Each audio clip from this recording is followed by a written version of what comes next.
하나님의 말씀 갈라디아서 5장 13절부터 15절입니다. 우리 다 같이 큰 음성으로 합독하십니다. 형제들아, 너희가 자유를 위하여 부르심을 입었으나 그러나 그 자유로 육체의 기회를 삼지 말고 오직 사랑으로 서로 종노릇하라. 온 율법은 내 이웃 사랑하기를 내 몸같이 하라 하신 한 말씀에 이루었나니 만일 서로 물고 먹으면 피차 멸망할까 조심하라. 아멘. 인간이 인간다운 삶을 살기 위해서 가장 필요한 것은 자유입니다. 그래서 인류의 역사를 보면 이 자유를 위해서 수많은 피가 흘러졌다고 하는 사실을 우리는 기억하게 됩니다. 미국의 독립운동가였던 패트릭 헨리는 자유 아니면 죽음을 달라라고 외쳤습니다. 그리고 미국의 자유를 위해서 그는 헌신했습니다. 여러분이 잘 아시는 마틴 루터 킹 목사는 1963년 8월 28일 워싱턴 DC에 있는 링컨 기념관 앞에 그 연단에 올라서 그는 그 유명한 연설을 했습니다. I have a dream. 나에겐 꿈이 있습니다. 언젠가는 피부색과 상관없이 공평하게 서로 자유를 누리며 살 수 있는 날이 올 것이라고 하는 꿈이 나에겐 있습니다. 엄청난 연설을 했습니다. 게티스버그에서 링컨이 연설했던 Of the people, by the people, for the people, 그 유명한 연설에 버금갈 정도로 오늘날 수많은 미국인들이 I have a dream, I have a dream을 외칩니다. 그리고 57년이 흐른 지금 현재 미국은 또 Justice for Floyd라고 하는 그 프로이드의 그 죽음을 놓고 수많은 흑인들이 폭동을 일으키고 있습니다. 여러분, 자유가 그렇게 쉽지 않습니다. 57년 전에 그토록 외치며 수많은 사람의 공감을 일으키며 흑인 운동을 하고 해서 흑인의 자유를 위해서 외쳤으나 57년이 지난 지금까지도 여전히 저스티스를 외치면서 우리에게도 정의를 달라고, 우리를 위한 정의는 어디 있느냐고 여전히 흑인들은 몸부림치며 울부짖고 있습니다. 자유라고 하는 것은 참으로 그렇게 쉽게 얻어지는 일이 아닙니다. 특별히 6월은 우리 교회에서도 또 나라 사랑의 달이다. 나라를 한번 생각해 보자. 그런 의미에서 제가 언젠가 워싱턴 DC를 방문했을 때에 그때 그 링컨 기념관 쪽에서 앞을 바라보면 왼편 쪽에 이렇게 조금 내려오다 보면 한국전 참전 기념공원이 이렇게 조성되어 있습니다. 혹시 여러분을 돕기 위해서 제가 사진을 몇 장 준비했는데 한번 준비됐으면 한번 비춰줘 보시죠.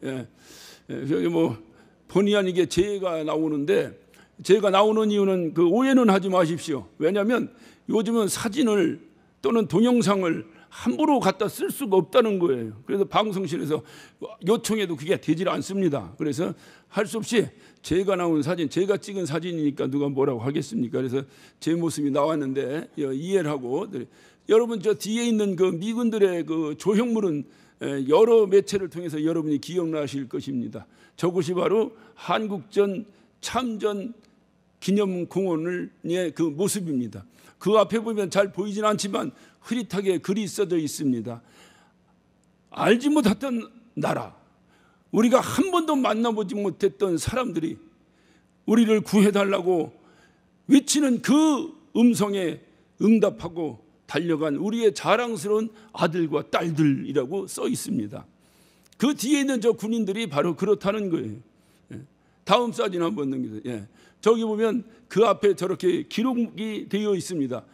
한국전 50년에서 53년까지 3년 동안의 전쟁에서 USA, 미군이 이제 숫자가 많으면 어두워가지고 여러분이 한번 읽어보세요. 54,246명이 한국전에서 전사했습니다. 유엔군은 62만 8,833명이 전사했습니다. 또 넘겨보세요. 부상입니다. 부상자는 미군이 10만 3,284명이 부상당했습니다. 유엔군은 106만 4,453명이 부상당했습니다. 또 넘겨봐 주세요. 포로입니다. 미군이 7,140명이 포로가 되었습니다. 유엔군은 92,970명이 포로가 되었습니다. 또 한번 넘겨보실까요? 이거는 실종자입니다. 미싱입니다. 미군이 8,177명이 실종되었습니다. 유엔군이 47만 267명이 실종되었습니다. 여러분, 6.25 전쟁에서 그냥 이긴 것이 아니라 이렇게 우리를 알지 못하던 어떤 사람들이, 그 나라가 어디 있는지도 알지 못하는 그 어떤 사람들이, 우리를 한 번도 만나보지 못했던 그 어떤 사람들이 이렇게 와서 희생을 했습니다. 쭉 보다 보니까 앞에 전사자가 몇 명인지 또 기억이 좀 가물가물하실지 모르지만 어떻든 엄청난 희생이 있어요. 유엔군으로 말할 것 같으면 몇백만 명의 희생을 이 땅에서 초래할 수밖에 없었습니다. 그리고 참전 기념 그 메모리얼 파크를 이렇게 어떤 에워싸고 있는 검은 이제 벽을 이렇게 설치를 해놨습니다. 한번 사진 한번 다시 한번, 거기에도 또 제가 나오네. 거기에 보면 그 검은 벽이 쭉 이렇게 설치되는데 그것에는 freedom is not free. 자유는 공짜가 아닙니다. 여러분이 지금 누리고 있는 자유는 결코 공짜가 아닙니다. 오늘 설교 제목입니다. 우리가 누리고 있는 자유가 여러분 거저 얻어졌다고 생각하십니까? 바로 이만한 우리가 알지 못했던 수많은 사람들의 희생으로 인해서 오늘날 우리에게 자유가 이루어졌습니다. 우리가 어떻게 얻은 자유인데 이 자유를 가지고 방종할 것입니까? 결코 우리는 그럴 수 없습니다. 우리가 어떻게 얻은 자유인데 정신 못 차리다가 이 땅에 다시 한번 또 피 흘린 민족 상정의 전쟁이 또 일어나야 되겠습니까? 결코 그럴 수는 없습니다. 이들의 희생을 생각한다면, 이들이 흘린 피와 이들이 흘린 희생을 우리가 생각한다면 우리는 결코 그렇게 할 수가 없습니다. 이들뿐이겠습니까? 어제는 현충일입니다. 국립미옥에 가면 수많은 호국 영령들의 그 질벽에 서 있는 비석들을 우리가 보게 됩니다. 그 많은 사람들의 희생이 있었기 때문에 오늘 우리가 있게 되는 것입니다. 이거를 기억한다면 결코 방종하면 안 돼. 이거는 이념도 아닙니다. 이건 어떤 자기의 사욕도 아닙니다. 이 나라는 이런 희생이 있었기 때문에 오늘 이렇게 우리에게 이런 자유를 누리며 살게 된다는 이 자유의 가치를 우리는 결코 잊어서는 안 되겠습니다. 그렇다고 한다면 오늘날 우리가 누리고 있는 영적인 자유는 과연 어떻게 이루어졌을까요? 오늘 갈라디아서는 율법에서의 자유를 외치고 있습니다. 여러분, 이 율법에서의 자유, 죄에서의 자유, 이것조차도 역시 결단코 공짜가 아니라고 하는 사실을 기억하셔야 됩니다. 하나님께서 우리에게 거저 주셨다 하니까, 여러분 거저 받았으니까 여러분이 공짜입니까? 우리가 오늘날 자유를 누리며 마음껏 발언하고 마음껏 내 의견을 피력하고 마음껏 내 마음대로 신앙생활을 할 수 있다고 해서 그것이 여러분에게 거저 얻어진 자유라고 생각하십니까? 이 땅의 평화를 위해서 수많은 사람들이 피를 흘렸지만 우리의 영적 자유를 위해서는 하나님의 아들이 피를 흘리셨습니다. 그 흘린 피의 가치를 평가할 수 없어 그 희생에 하나님의 사랑을 더해서 우리에게 거저 배달해 주신 거예요. 그래서 그냥 주신 거예요. 우리는 그냥 받았지만 우리가 받은 그 자유에는 감당할 수 없는 엄청난 희생이 있었다고 하는 사실을 우리는 결코 잊어서는 안 됩니다. 그렇기 때문에 우리가 얻은 자유로 방종할 수 없습니다. 여러분, 율법에서의 자유로 얻어 이제는 하나님 말씀을 안 지켜도 또는 하나님이 하자는 대로 안 해도 그거는 율법이니까 하고 쳐버리고 우리 마음대로 산다고 해서 우리에게 어떤 날벼락이 떨어지지 아니하고 저주가 떨어지지 않는다 해서 여러분 마음대로 살 수 있습니까?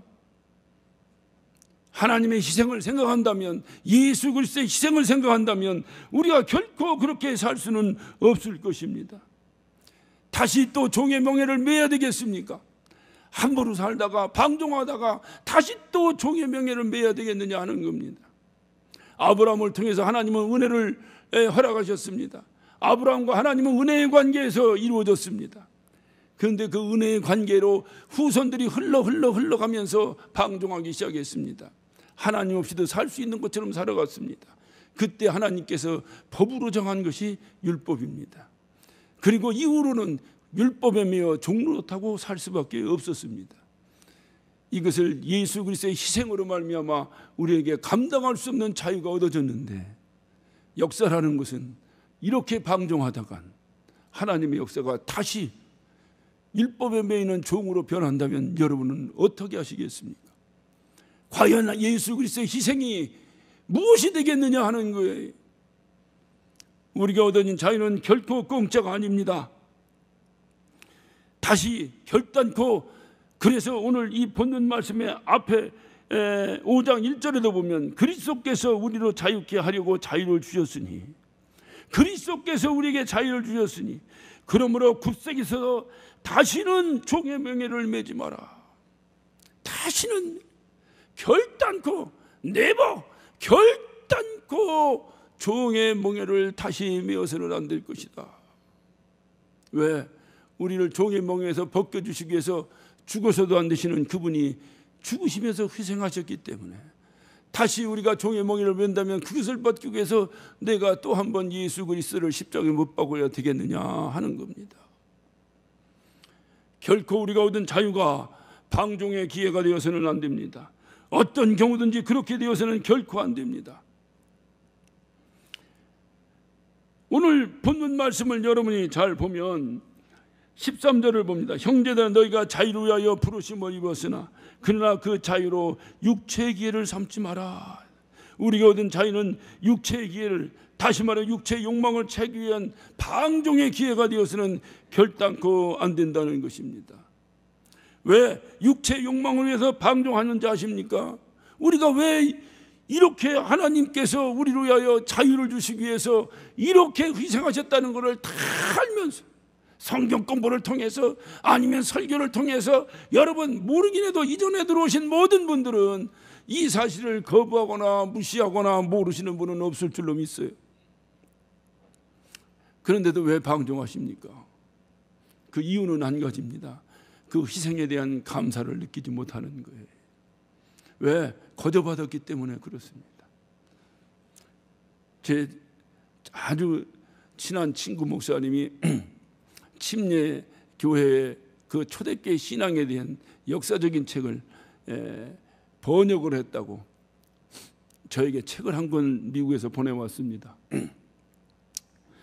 그런데 거기에 메모가 되어 있어요. 내가 이것을 자네에게 거저주면 자네가 안 읽을 것 같으니까 반드시 책값을 보내달라는 거예요. 그래서 제가 보내줬습니다. 야, 책 장사도 잘한다 진짜.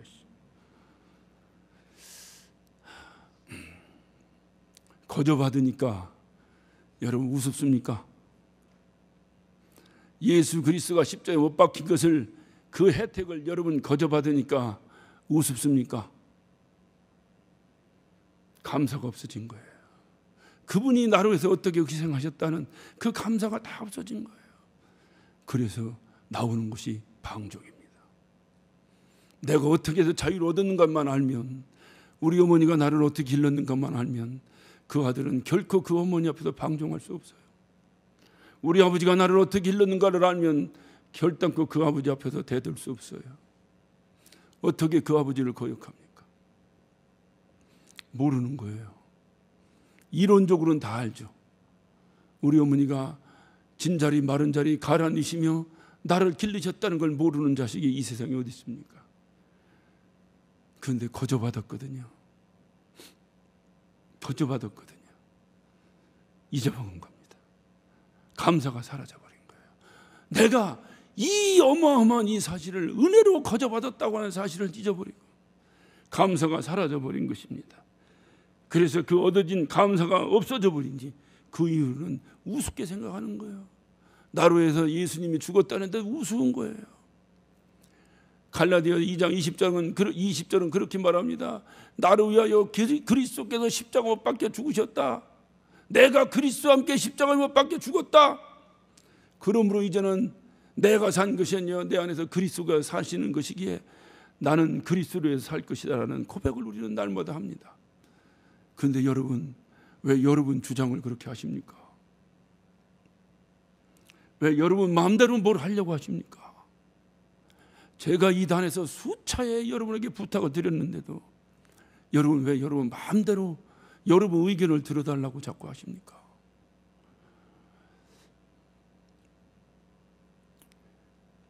하나님께서 이나마라도 우리를 그 억압의 굴레에서 건져주시고 이만큼이라도 우리가 신앙생활 자유를 느끼고 있는 것, 이 자유가 공짜라고 생각하십니까?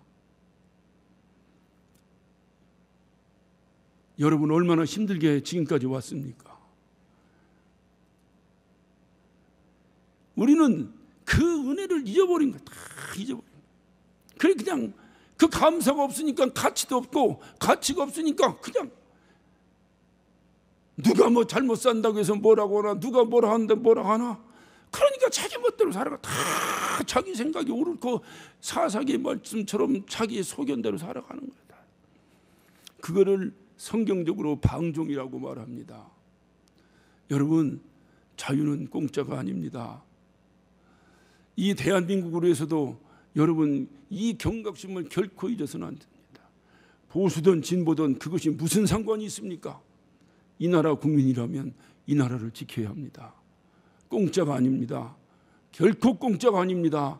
전쟁을 경험한 어떤 연령층이나 경험치 못한 연령층이나 누구나 다 조금만 생각하면 이 나라에 이렇게 이루어진 것은 누군가의 희생이 있었다고 하는 것을 결코 잊을 수는 없을 것입니다. 그렇다고 한다면 우리의 영적 생활도 마찬가지다 그 말이에요. 이걸 어떻게 우리가 무시하고 어떻게 얻어진 자유인데 어떻게 얻어진 하나님의 은혜인데 그 은혜를 우습게 생각하고 내가 주와 함께 살겠습니다. 이제는 내가 사는 것이 아니라 내 안에서 그리스도께서 사신 것입니다. 이제 내가 주를 위해서 살겠습니다라고 입술의 고백은 수도 없이 하면서 우리의 삶은 여전히 자기 생각대로 힘듭니다. 어렵습니다. 정말로 하나님의 은혜로 내가 그 하나님의 희생으로 내가 죄에서 자유를 얻고 율법에서 자유를 얻었다는 분명한 확신이 있다면 우리는 그분 앞에 무릎 꿇지 않을 수가 없어요.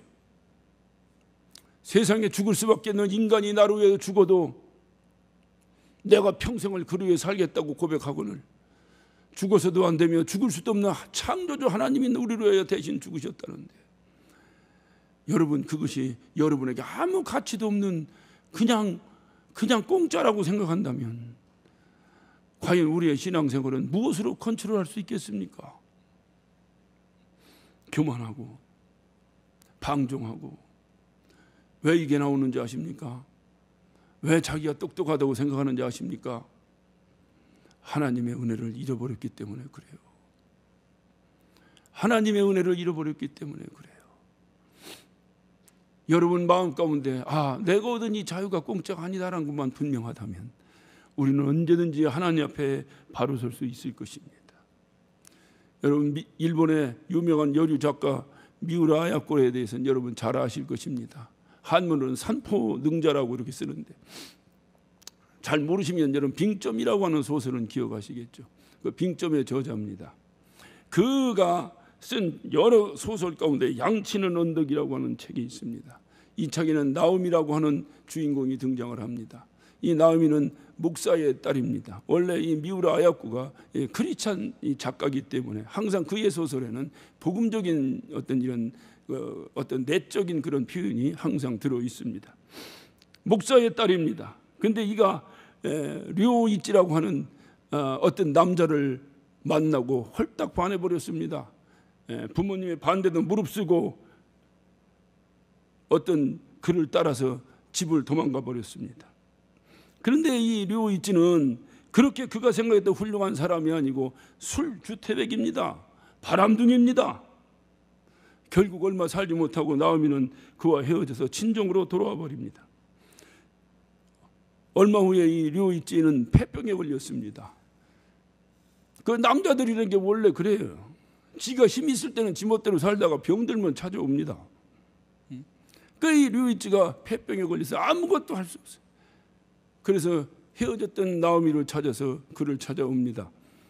나오미가 그 류이찌를 받아줬겠어요? 결코 받을 수 없습니다. 그게 여자입니다. 온유라도 서리빨이 내리는데 어떻게 받겠어요? 그런데 그 아버지가 목사입니다. 그래서 그 친정아버지가 그를 받아줍니다. 그런 바람에 그 류이찌가 그 집에서 요양생활을 하면서 이제 살기 시작하는데, 그 요양생활을 하면서 사는 동안에 그 가정의 신앙생활과 그 가정의 사랑과 그 가정의 믿음을 보고 이 류이찌가 변화가 되기 시작했어요. 그래서 그가 예수 그리스도를 만납니다. 그리고 신실한 그리스도인이 되었습니다. 신실한 그리스도인이 된 다음에 그가 항상 요양하면서 그림을 그리기 시작했는데, 그 그림을 다락방에 올라서 그림을 그리면서 그거를 비밀스럽게 하기 위해서 항상 작업이 끝나면 흰천으로 그 그림을 덮어놨습니다. 궁금합니다. 도대체 뭘 그리길래 저렇게 흰천으로 가리는가? 나오미가 묻습니다. 무슨 그림을 그리느냐 하니까 이 나오미에게 이 류이찌가 얘기합니다. 내가 올 크리스마스 때까지 이 작품을 완성한 이후에 내가 당신에게 선물하겠습니다. 나오미가 들뜬 마음으로 항상 그날을 기다립니다. 그런데 크리스마스가 다 되었을 때에 어느 날 이 류이찌가 방탕하며 살 때 만났던 불량한 어떤 여인의 전화가 한 통이 옵니다. 한번 만나자고. 어떤 연인지 어떤 류이찌가 그것을 거부하지 못하고 그 연인을 만나러 나갑니다. 나갔더니 이 여인이 이 류이찌를 유혹하기 시작하는 거예요. 술 한잔 먹어라. 난 안 먹는다. 옛날에 내가 아니다. 안 먹는다. 그러지 말고 나하고 하룻밤 자고 가자. 아니다. 나는 그럴 수 없다. 결코 그럴 수 없다. 그때 그 불량한 여인이 몰래 술에다 수면제를 타고 류이찌를 다시 꼬이기 시작합니다. 한 잔만 마셔라. 그러면 내가 너를 돌려보내주겠다. 꼭 드릴라에게 드릴라가 삼손을 꼬시던 그 장면이 생각나네요. 한 잔만 마시면 내가 너를 돌려보내주겠다. 그래서 할 수 없이 집에 갈 요량으로 류이찌가 그 수면제가 타져 있는 술인 줄 모르고 한 잔을 벌컥 마셔버렸습니다. 수면제 약 기운이 그 몸을 돌기 시작했습니다. 그런데 이 류이찌는 자기가 하나님과 한 약속이 있기 때문에 끝까지 그곳에 잠을 자지 않고 집으로 돌아가야 된다는 일념 하나로 그 약 기운을 무릅쓰고 그 집을 뛰쳐나와서 집으로 돌아갑니다. 돌아가는 과정에 그는 동사해버리고 맙니다. 그런데 클라이막스는 여기가 아니고 그가 죽어 그 나오미와 그 가족들이 그를 장례를 지냅니다. 장례를 지내고 다락방 위에 올라가서 신천에 덮여있는 그 그림, 도대체 무슨 그림인가 하고 그 그림 신천을 확 걷어내는 순간에 그 그림에는 예수 그리스도의 십자가에 못 박힌 그림이 그 그림에 그려져 있었습니다. 그리고 어떤 젊은 청년이 그 예수님의 발을 부여잡고 하염없이 눈물을 흘리는 그 모습이 그 그림에 이렇게 그려져 있었습니다. 누가 뭐라 해도 그 젊은 청년은 바로 본인, 그 그림을 그린 본인 류이찌가 그 본인을 그린 것입니다. 그리고 그의 손바닥 위에 하염없이 주님의 핏방울이 뚝뚝뚝뚝 떨어지는 그 그림이 쫙 펼쳐졌습니다. 무슨 얘기인지 이해가 되십니까? 류이찌가 왜 두 번 다시 방종을 안 하고 동사를 하는 그 어떤 일이 있더라도 그가 그 유혹을 뿌리치고 나올 수 있었을까요? 그는 예수 그리스도가 어떻게 해서 나를 이 죄악 구렁이에서 건져냈는가를 분명히 알고 있었기 때문입니다. 이 예수 그리스도의 은혜를 분명히 안다면 누구도 방종할 수 없습니다. 누구도 신앙생활을 자기 멋대로 할 수 없습니다. 오늘날 흑인들을 보면 그 오랜 노예의 역사 속에서 많은 아픔을 가지고 있는 거예요. 그리고 공정한 혜택 속에서 뭐 법으로는 인종차별 하라 하지 마라 수많은 어떤 엄벌을 처한다고 하는 엄격한 법이 있지만 실질적으로 미국 생활에서 백인과 흑인의 삶은 엄청 차이가 납니다. 항상 피해의식을 가지고 살아갑니다. 그렇기 때문에 정신 못 차리는 사람들은 마약하고 술 먹고 그렇게 사는 거예요. 그래서 그들이 부르는 노래 흑인 연가라고 있습니다. 그래서 여러분 흑인 연가를 들어보면 어떤 마음이 이렇게 오는가요? 참 가슴을 저리는 내 고향으로 날 보내줘.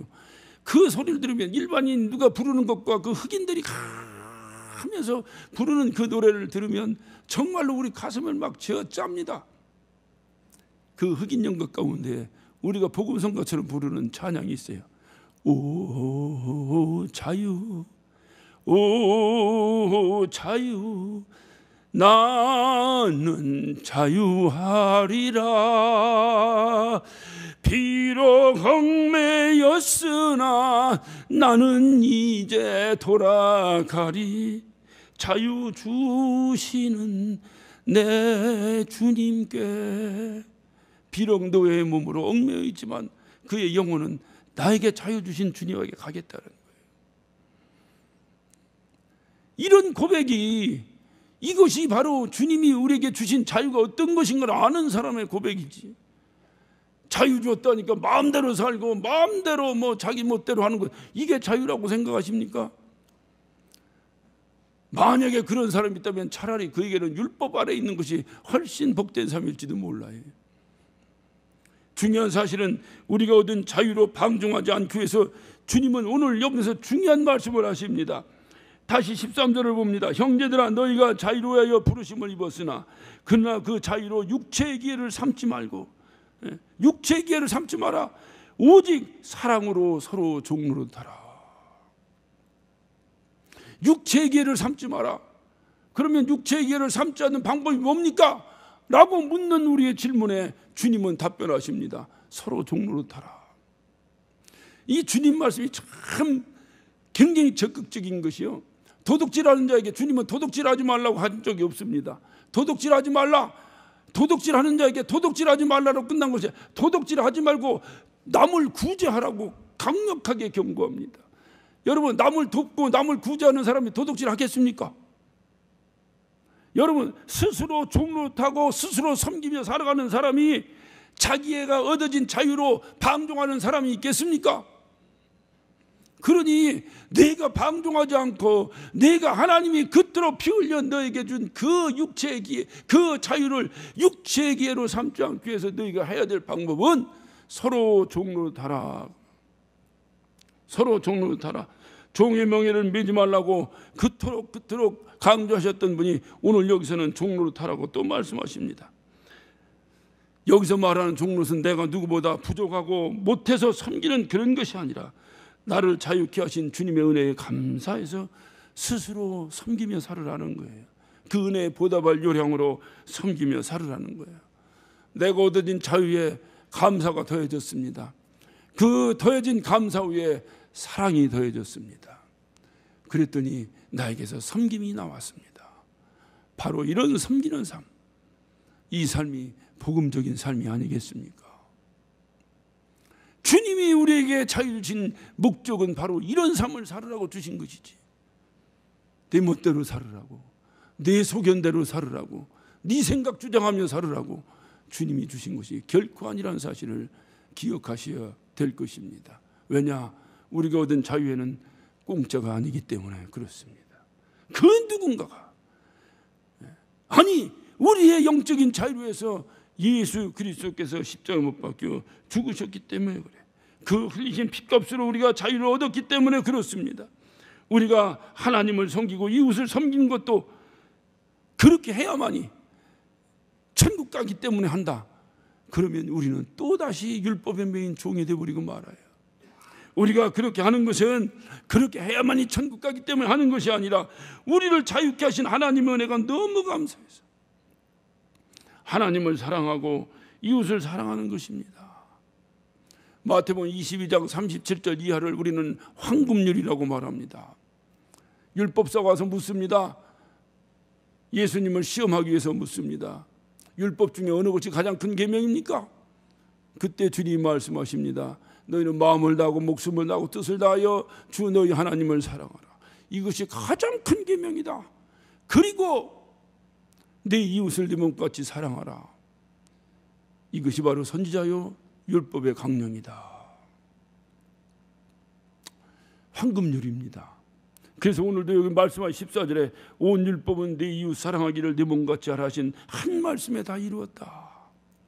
다시 말하면 주님께서 우리가 율법을 이기는 것은 주님 그 율법으로 나를 억압했던 그것에서 자유함 얻음으로 인해서 우리는 율법을 다 지키고 이기는 겁니다.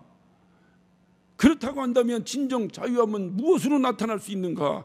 오늘요 말씀하시는 거예요. 내 이웃을 사랑하기를 네 몸같이 하라. 이 황금률이 바로 율법에서 자유함 얻은 자의 삶의 모습이라는 거예요. 이거예요, 황금률. 그래서 서로 종로타 이렇게 산다면 결단코 누구도 다시 종의 멍에를 매지 않게 될 것이다 하고 말씀하시는 거예요. 마음대로 사는 것이 자유가 아닙니다. 나를 자유케 하신 은혜에 감사해요. 사랑으로 종로타는 삶이 진정 주님이 우리에게 허락하신 자유의 삶일 줄로 믿습니다. 우리는 언젠가 성도의 의무라고 주일 성수, 11조, 매일 성경 읽기, 매일 기도하기, 매일 전도하기, 아마 제 기억에는 그런 것 같은데 여러분 그것이 의무로 하는 것입니까? 의무로 한다면 우리는 종의 멍에를 해서 벗어나지 못했어요. 왜? 의무라고 하는 것은 지키지 않으면 거기에 대한 책임을 져야 되거든요. 그렇기 때문에 의무로 한다면 그것은 내가 벌받지 않으려고 하는 것이에요. 여러분 주일 성수를 여러분 의무로 합니까? 아니, 나를 자유하게 하신 주님의 은혜에 감사해서 이렇게밖에 할 수 없는 거예요. 이것보다 더 하려면 더 해야 되는데 우리가 할 수 있는 것이 이거밖에 할 수 없는 거예요. 코로나 때문에 모이지 말라고 해도 모일 수밖에 없어. 또 모이고. 왜? 나를 자유케 하신 주님의 은혜가 무엇인지를 알기 때문에. 주님께서 나를 자유케 하신 것이 결단코 공짜가 아니구나. 결코 공짜가 아니구나. 이것만을 우리가 주님 만나는 그 순간까지 우리의 신비에서 흐트리지 않는다면 우리는 무엇을 하든지 주님께서 우리 편이 되어 주실 줄로 믿습니다. 결단코 우리가 얻은 자유는 공짜가 아닙니다.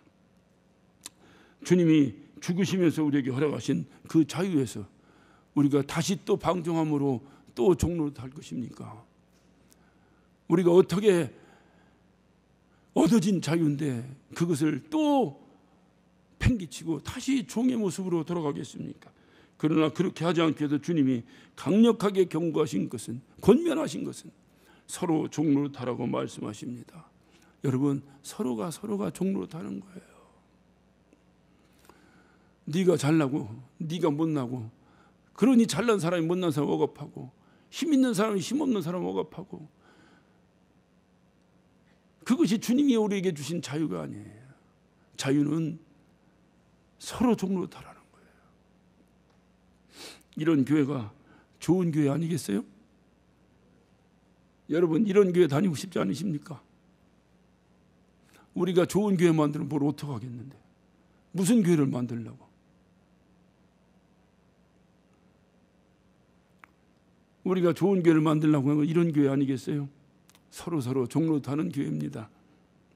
우리가 추구하는 개혁교회는 바로 이런 교회가 되어야 합니다. 왜? 우리가 이룬 개혁은 공짜가 아니기 때문에 그렇습니다. 누군가가 수십 번 어떤 경찰서를 드나들고 고소를 당하고 재판을 당하고, 여러분, 그러면서 우리가 오늘날까지 온 개혁입니다. 이거 다시 되돌리시겠습니까? 개혁은 공짜가 아닙니다. 누군가의 희생에 의해서 이루어지는 일들입니다. 두렵고 떨리는 마음으로 반드시 이루어야 될 주님이 우리에게 주신 사명입니다. 말씀을 마치면서 제가 이 코로나가 유행하기 전에 한국 영화가 그렇게 재밌더라고요. 근데 그 남산의 부장들이라고 하는 영화가 막 개봉됐을 때 우리 딸이 효도하느라고 표를 자기가 예약했다고 엄마랑 둘이 가보라는 거예요. 지들은 재미없는데 우리 세대 때는 재밌잖아요. 왜냐하면 우리가 눈으로 뻔히 봤던 역사적인 일들이니까 재밌잖아요. 우리 딸은 박정희 대통령이 누구냐니까 모른다고 하더라고요. 야, 너 박정희도 모르면서 어떻게 여기 사냐? 그런 아이들하고 과연 무슨 역사 얘기를 하겠어요? 그러니까 또 이제 그래도 가서 구경합니다. 내용은 뻔한 겁니다. 왜냐하면 어떤 팩트를 가지고 만든 영화니까 뭐 어쨌든 수많은 매체를 통해서 우리가 얻었던 그런 모든 내용과 같은 내용이야. 그건 뭐 생략합니다. 문제는 영화가 끝납니다. 마지막 순간에 권총을 탁 집어든 남산의 부장이 대통령의 관자놀이에 권총을 갖다 댑니다. 대고 그 남산의 부장이 이렇게 외칩니다. 각하, 이러려고 혁명했습니까? 각하, 이러려고 혁명했습니까? 먼 훗날 우리의 후손들이 아빠, 이러려고 개혁했습니까? 아빠, 이런 교회 만들려고 개혁했습니까? 그럼 묻는다면 여러분은 무엇이라고 대답할 수 있겠습니까? 이제 더 이상 종의 멍에를 매지 말고 사랑으로 서로 종로돼야 되지 않겠습니까? 아빠, 이러려고 개혁했습니까? 이러려고 철문 때려부셨습니까? 개혁은 공짜가 아닙니다. 기도하십시다. 오늘 이 시간 기도하실 때에 내가 누리고 있는 이 자유가 나의 희생은 없고 어느 날 갑자기 행운으로 나에게 찾아온 선물이라 하더라도 여러분 그 선물 뒤에는 누군가의 희생이 있었다고 하는 사실을 결코 잊어서는 안 됩니다. 우리가 얻어진 자유는 결코 공짜가 아닙니다. 결코 공짜가 아닙니다. 하나님, 주님이 희생하신 그 희생의 대가가 우리에게 미쳐서 우리의 방종이 되어졌다면 주님의 희생은 과연 나하고 무슨 상관이 있는 것입니까? 주님, 용서해 주시옵소서. 철부지로 살았습니다. 용서해 주옵소서. 내 잘난 못에 살았습니다. 용서하여 주옵소서. 주님이 왜 나에게 자유를 주셨는지, 주님이 왜 이 시대에 나에게 개혁하라고 개혁의 사명을 주셨는지 밝히 알게 하시고 그 주님 뜻대로 그 주님의 은혜를 기억하면서 주님 뜻대로 살게 하여 주옵소서. 우리 간절한 마음으로 우리의 삶을 뒤돌아보면서 개혁의 3년도 뒤돌아보면서 우리의 영적인 삶에 주님이 주신 자유가 무엇인지 그 가치를 되새기면서 여러분 한 목소리로 기도하시겠습니다.